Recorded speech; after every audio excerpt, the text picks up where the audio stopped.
Well, before we start the second half, I want to say a few words of thanks to all the people that make PSSO possible over the last 25, 26 years or so. First, we actually have a lot of board members, a few new ones. You'll see them kind of scarily standing on the wings there, guarding the exit. So we have a word of thanks to board members.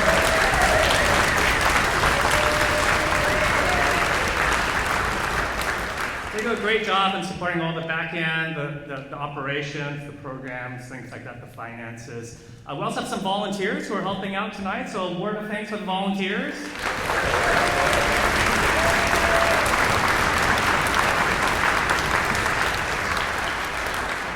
And I'm really excited, new for this season, we've never applied for any grants before in 25 years.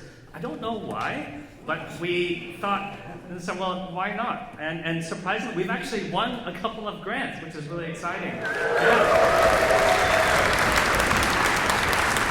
So I want to recognize a couple of the organizations that have made it possible. One, last fall, we won a one-time accelerator fund from Arts Fund. So really appreciate it. Thank you, Arts Fund, for that. And even kind of really cool, just recently, For Culture, I need to go to that, how do you pronounce website? For Culture awarded us a sustaining grant for 2 years, which is great. So, yeah.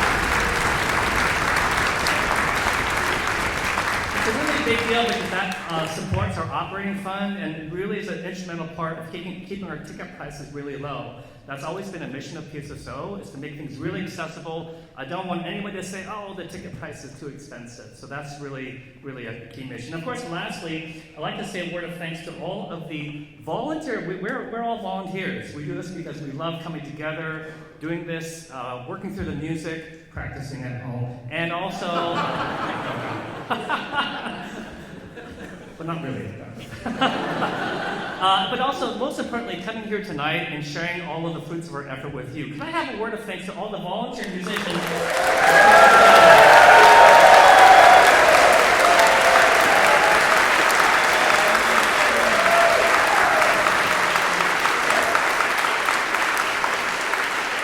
As you can tell, we have a pretty special thing going on here. I'm really excited that those of you, especially are here for the first time, can experience a PSSO concert. Now, on to the second half here.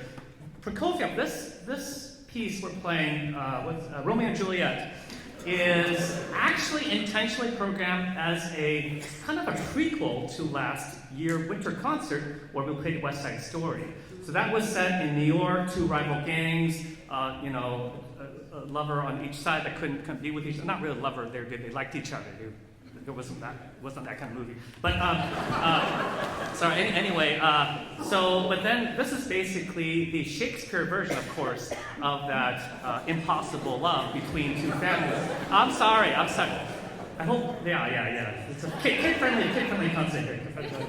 Two rival families, Montagues and Capulets, of course. And, I keep hearing about this show called Bridgerton. Did any of you watch that? I'm just curious. Okay, yeah. I don't. That's not my kind of show, but it kind of has that same flavor of, royalty, like somebody on the staff, they can't be together. So those of you who are watching Bridgerton, I heard another few episodes got released this week, so hope you like it. Anyhow, so I want to tell you a little bit about the storyline, some key parts of the storyline as it relates to what we're playing. So the way Romeo ends up meeting Juliet is that he wears masks, and with his friend crashes a party of the opposite family, intending to pursue a different girl of that family. But then it turns out Juliet is there, and then they kind of fall for each other.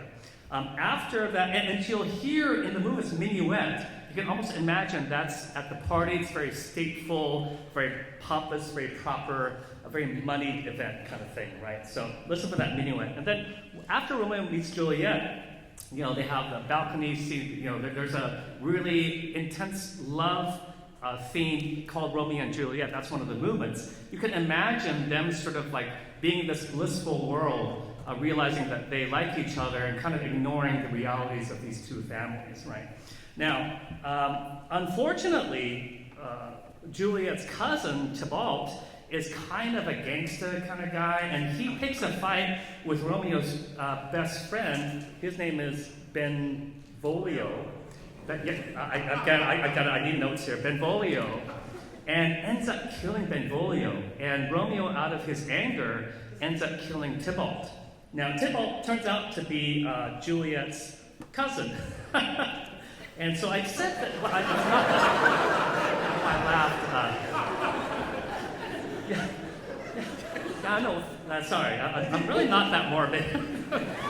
But I mentioned this last year when Tony killed, Maria's. I said, if you like a girl, don't kill a family member. That's just not a good way to set it. And the same thing here, he kills. But this is why I kind of laughed. Apparently they weren't very close because she still really likes Romeo, so they still plan to get married and stuff. So I think it was maybe like not a very good cousin, a very close cousin sort of situation. Well, so now they have this challenging situation where there's been a cross-family murder, and they want to abscond somewhere to be by themselves. So they go and meet Friar Lawrence. Friar Lawrence is being played by David in the bassoon section there, and he's basically, So you'll hear this solo with the bassoon, and then it's sort of this wisdom, and he concocts a plan to have Juliet drink some poison, fake poison, to fake her death so that the family would take her to the tomb, and then Romeo would meet her, and then they can kind of run off together. So she writes a note to Romeo, and sends it saying, hey, you see me, I'll look dead, but I'm not, kind of that. That letter does not reach Romeo, unfortunately. So Romeo arrives at the tomb, he sees Juliet dead, and he thinks, of course, there's no life worth living. Mind you, they've not even gone on a date yet, so one of the moral of the story, guys, take it slow. So then he takes the poison, he goes, look, and then he actually dies, and then she wakes up and sees Romeo dead, then she takes the poison and dies. So they both die, and at the end, the two families see these two young star-crossed kids, and that sort of brings the two families together. They decide not to fight anymore. Now, there are some plot holes here, and I really blame all of this on Friar Lawrence. I mean, one thing is, if you're going to give this thing, give one dose, right? So that she take, why are you leaving stuff out in the tomb for Romeo? Romeo, he gets that, if it wasn't there, he'd be like, oh, he's so sad, but then at least, there's nothing to hurt himself with, right? And this whole plan just is all hinged on this letter being delivered. So, I've always felt for this particular story, Friar Lawrence should have his friar license revoked. That would have just solved a lot of problems in this particular story.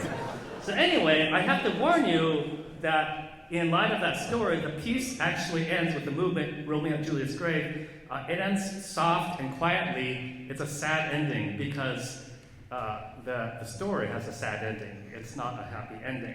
So just be prepared for that. When the end of it, and then you can clap. We may have something to cheer you up afterward, maybe. So just keep that in mind. Thanks again for coming. Hope you enjoyed Romeo and Juliet. Yeah.